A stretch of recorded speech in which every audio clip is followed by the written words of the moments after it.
প্রিন্টিংয়ের কাজ শুরু করছিলাম।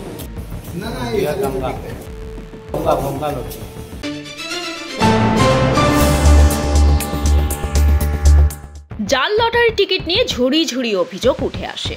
এবার বাংলার সীমান্ত এলাকায় হদিশ মিলল জাল টিকিট চক্রের। জামবনি চিচিরা থেকে এক জাল টিকিট তৈরির সঙ্গে জড়িত ব্যক্তিকে গ্রেফতার করে জামবনি থানার পুলিশ। ধৃত সাদিকুল শেখ হক আনসারিকে 4 দিনের পুলিশি হেফাজতের নির্দেশ দেয় ঝাড়গ্রাম আদালত। পুলিশ সূত্রে খবর, ধৃত সাদিকুল শেখ হক আনসারি নিজের বাড়িতেই গোপন ছাপাখানায় জাল টিকিট ছাপানোর কাজ চালাতেন। তারপর আসল লটারির রেজাল্ট কপি বাজারে ছাড়তেন তিনি।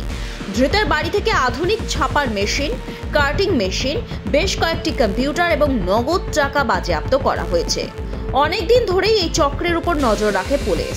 অবশেষে মঙ্গলবার ভোরে অভিযানে নামে জামবনি থানার পুলিশ। উদ্ধার হয় লক্ষাধিক টাকার জাল লটারি টিকিট। প্রিন্টিংয়ের কাজ শুরু করছিলাম।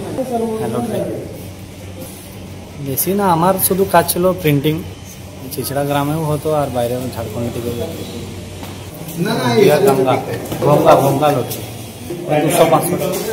বেশ কিছুদিন ধরেই বাংলা, ঝাড়খণ্ড এবং বিহারে নাগাল্যান্ডের ডিয়ার গঙ্গা লটারি নামে জাল লটারি টিকিটের এক বড় চক্রের বিষয়টি পুলিশ প্রশাসনের নজরে আসে।